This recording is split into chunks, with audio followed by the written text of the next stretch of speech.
Welcome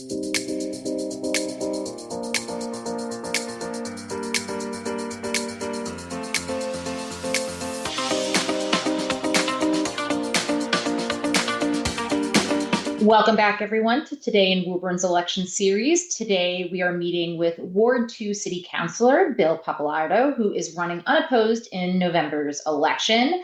Bill, thanks so much for joining us. Well, Carla, thank you for having me, inviting me on to participate in this session. Thank you.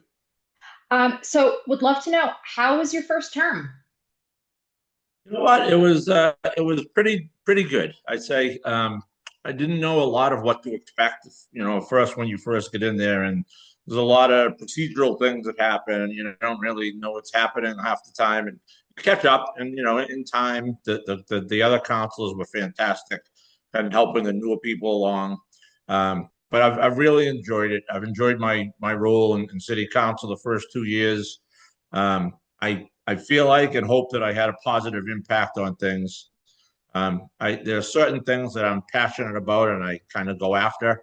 And there's certain things that are, more run of the mill stuff, I would say.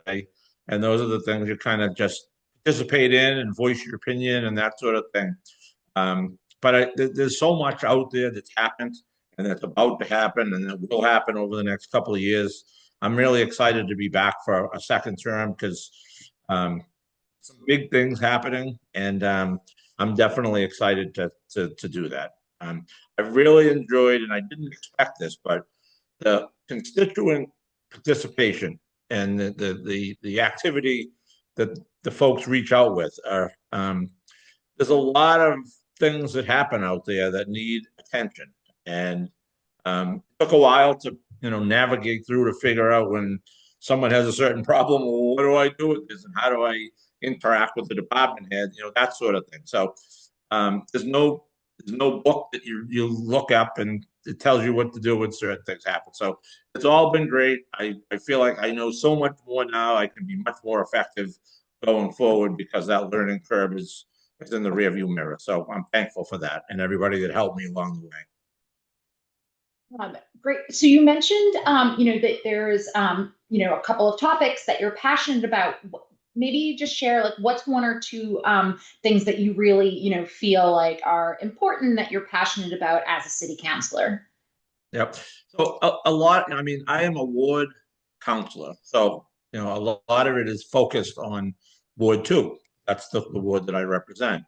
But it's so much bigger than that. There's things that we vote on across the city, like, for example, the budgetary process that happens. And I'm talking about the school side, the city side, all of the capital improvements, all of those things. And those have a grave effect on people and taxpayers. And yes, we definitely need to do a lot of these things. We need to make these upgrades. But every time we do that, it's affecting the tax bills. So those the financial components of this thing. I always kind of lock in on it and I make sure I understand what's happening because those are the questions that I get asked as I'm walking around or I'm meeting with people in various activities. A lot of what comes out is taxes. What's going to happen with the tax bill? So there's things like that, and there's other things like I don't know how much people followed the Central Square Overlay District project, which was, also known as the Tachi project. And that was a really interesting one to look through. And again, it's not in Ward 2, but those kind of things affect every ward because there's things out there that are, the traffic and the congestion and the things that spew out of that. And I was happy to represent Ward 2 in those situations. So those bigger things are cool, but there's been some interesting things happening in my ward too. I'll kind of let you ask some more questions along the way because I don't want to throw everything at you all at once. But there's a lot of stuff that happened in this ward that I'm very passionate about as well. Well, that was actually going to be my next question. So share with us what are the important things that are going on in Ward 2? And as a quick note, Ward 2 is a really diverse and expansive ward. I think it has like the largest, or it did actually before some of the recent projects, but it has a really large rental base, right, and multi-unit base. So it's a very diverse ward. So what are some of the things that you're seeing, and what are some priorities for the ward? So when I first ran for office 2 years ago, I walked the streets and I talked to I shouldn't say I talked to, but I got to every house, and the people that were home and were willing to talk, we talked about it. And the number one thing that came back that everyone had the most interest in was the Green Street, Nashua Street intersection. Anyone that's been by there knows it's crazy over there, right? I live close by that intersection as well, and it's the top five um, crash intersections in Massachusetts. So that was one thing that was really passionate because I wanted to make sure we made an impact and we try to do some things that were going to help that because I can hear the crashes happen. I'm that close to it. And universally, when I walk and talk to people, that was the number one issue. So I was determined to do the best that I can to make an impact there. And what I've also learned here is Rome wasn't built in a day and you can't do anything by yourself. It takes time to weave through the process. It takes time to navigate through to figure out how to get stuff done. And I'll tell you, I had super support from Mayor Concanon on that. The DPW was extremely helpful. The engineering department. So I got a lot of people on board with that project, and we made a lot of improvements into that intersection. So there's been, I don't want to say there's been zero problems since we've did what we did over there, but they took down trees to improve the visibility in the sight lines. They reshaped the turns over there to allow trucks to actually go down a street without tipping into a telephone pole, stuff like that. They put some fog lines that kind of let you see the way the contour of the street is. So they did a lot of different things over there, some signage as well, that's coming. But that's probably the thing that I'm most proud of that the people really wanted. And I was able to pull the right people together and get people nodding their head saying, yeah, that's a good idea. Let's do it. So that's the one, thing that I would highlight. The other thing that kind of um, popped up, I didn't know a lot about this either, is there's different sections of the city that have rodent problems. And so then I had to try to figure out how to navigate through that. And that's a whole different section of people to deal with the Board of Health and to deal with, conservation folks that are very knowledgeable in this area. And we were very successful in two areas, and it's because of the expertise that we have within our departments that we're able to put lists together of, you know, please don't do these things, and these are the types of behaviors that you should have to kind of eliminate stuff like that. And as time went on, it doesn't happen in a second. It's not a revolution. If it's an evolution, so it takes time to get all that stuff kind of moved out, and the food source was the problem with these things, and it always is the problem. So as soon as the food source was cut off and the neighbors were educated on, different behaviors, the problem started going away. So it will always be a problem because they'll move to different areas and there's different buildings that are going up and different houses that are, so it's never going to go away. But I think a blueprint was created to be able to address things in the future as we go forward. So those were a couple of big things. A few other cool things that happened were um, we stood up a splash park at Green Street where the Green Street pool was. It took a little longer than expected. They ran into some delays, but that was packed with kids over there once the summer hit. And it got a huge amount of use over there. I know the rec department and the parks department did a fantastic job on all that. Um, there's a playground over at the Leland Park area, and that had some issues to it. I had some complaints of that. There were some dangerous, pieces that had to be replaced and all. And they completely redid that park. It came out really, really nice over there.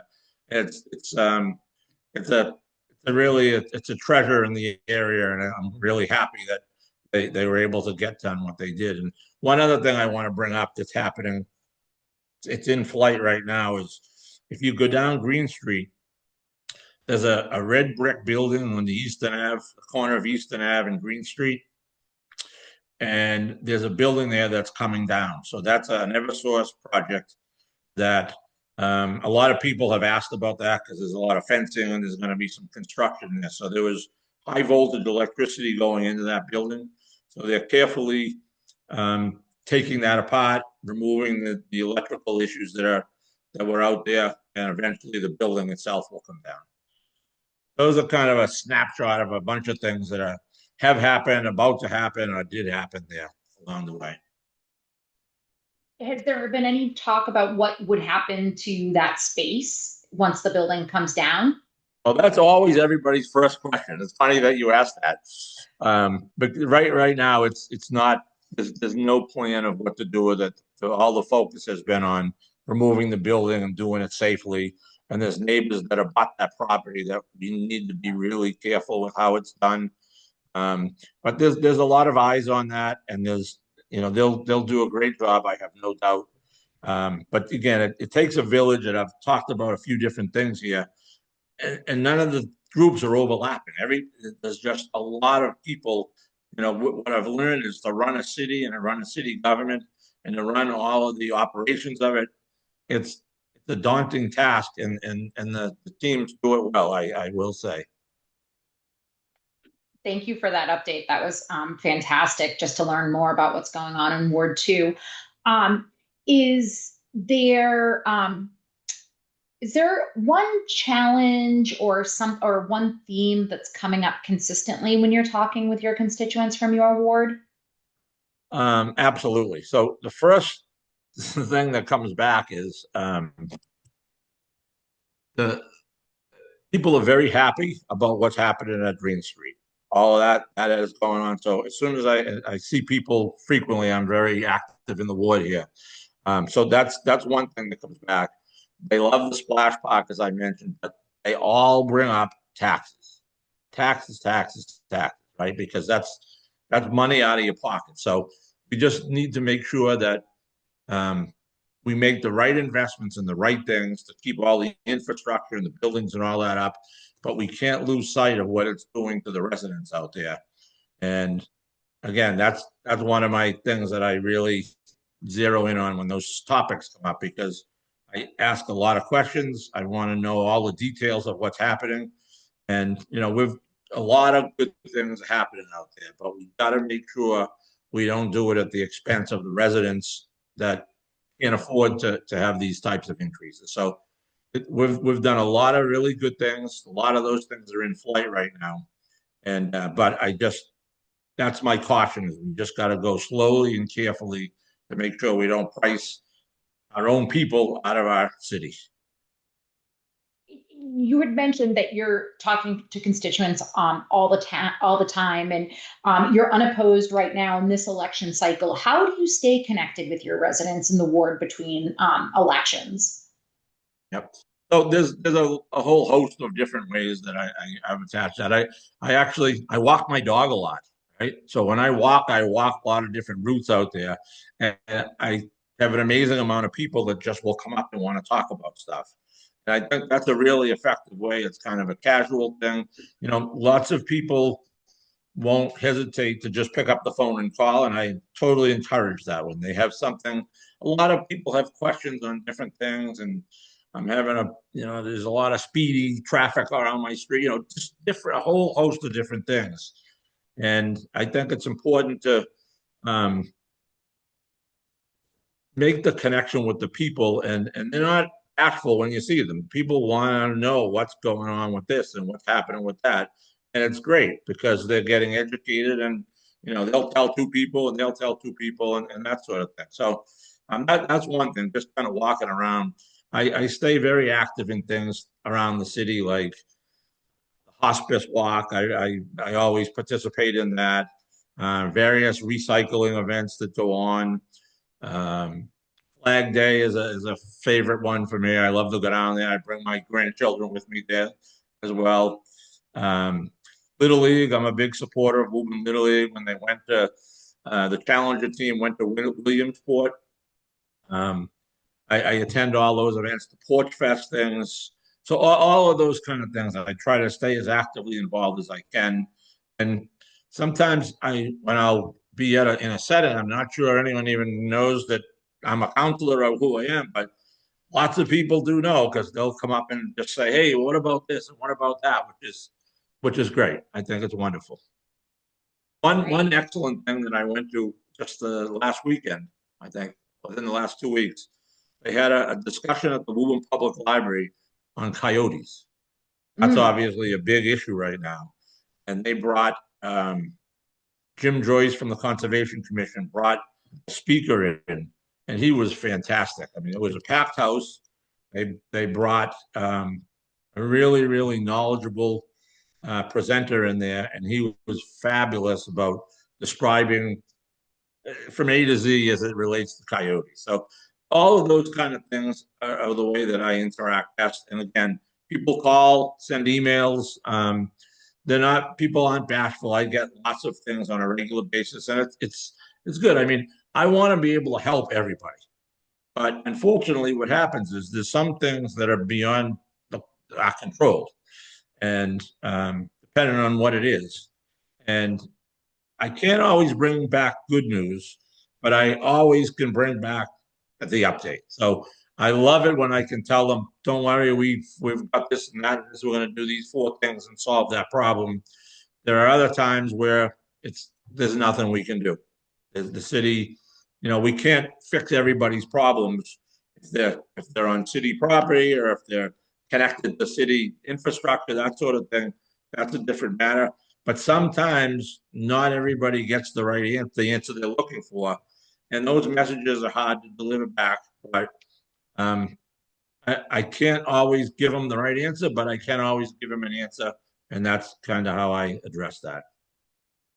Thank you. And I think, I think that's important. We've been hearing more and more throughout this election season about communication and transparency. And so, I definitely think the voters are appreciate that and expect that now. Um, how would you measure success as a counselor, as a city councilor? What does success look like to you? I guess in its simplest terms, um, this isn't a lifetime assignment, right? This is something you're elected to do. So if we come to 2 years from now and people aren't happy with the job that I'm doing, there'll be a lot of people in the race, and there'll be choices. And if the people don't think that I'm doing a good job and they think someone will do a better one, that's democracy. They should vote for the other people, and they should put them in power and let them do the job. So ultimately, I think it's if you're an elected official and you continue to get elected, or if not, in this case, people aren't running, and those are kind of positive signs for me to say, well, he's not doing terrible. He must be doing a decent job. Let's give him another shot. So that's kind of how I view that. Thank you. Has there been any, with the exception of taxes, because I feel like taxes has been a big thing over the last couple of years, just with the cost of housing and food and everything. But is there a topic where you've received feedback from your constituents in your ward and it's made you shift thinking on that topic? Is there something Well, that you kind of gone in and been like, ooh, like I think, this is what I'm thinking, and then kind of getting that feedback, you've moved in a different direction? I would say, uh, let's see. So we had a situation up on Marcy Street, and there was some building going on up there, and the neighbors weren't happy with how the whole thing was kind of unfolding, and I got involved with that, and I went in and um, it was even before I was officially in the position. I had just got elected, but January didn't start yet, so I wasn't in office. So they asked me to join in a few neighborhood meetings and that sort of thing. And it was difficult to navigate through the different opinions of how some neighbors wanted to fight this thing and they didn't want that house to go up. And other neighbors were they weren't really sure. And others are like, well, it's not that big of it, So it was that kind of thing where it was a very diverse crowd. And then they asked me what I thought we should do. And I kind of, the house that I picked was, I'm going to put this house in up there. So let's make it as good for the neighbors and as good for the neighborhood as we possibly can. I mean, if you guys want to go fight, I'll be the first one in line. I'll be holding the flag, waving in front of you. I'll support whatever you guys want to do. But in my opinion, I think we need to go forward and make it as good as we can because it doesn't feel like this is a winnable battle here. So that was an interesting one. It wasn't that anyone changed my mind, but we had all different opinions on how to proceed. And um, I won't say 100% of the people ended up getting on board, but 95% of them did. And that's where we went, and it ended up being a good result in the area there. So I was happy the way that landed. Great. Thank you so much. So before we let you go, is there anything else you want to share with the voters before you go? I would say I really, really have enjoyed this job. I am so thankful for the support that I've gotten from people.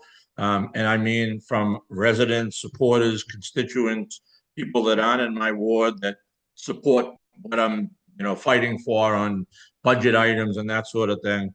So I'm forever grateful that people are supportive, and I'm happy to see that. The counselors that I work with, they're fantastic. I will say, because there's a very diverse group there. There's lawyers that sit on that council, and there's all different types of backgrounds, which makes it better. It truly makes it for a better group there. And then the department heads within City Hall, they are phenomenal. They really do a fantastic job. So without having everybody on the same team and pushing in the same direction, it's really hard to get things done. But they do an amazing job, and I'm thankful that they've allowed me to be part of a fabulous team.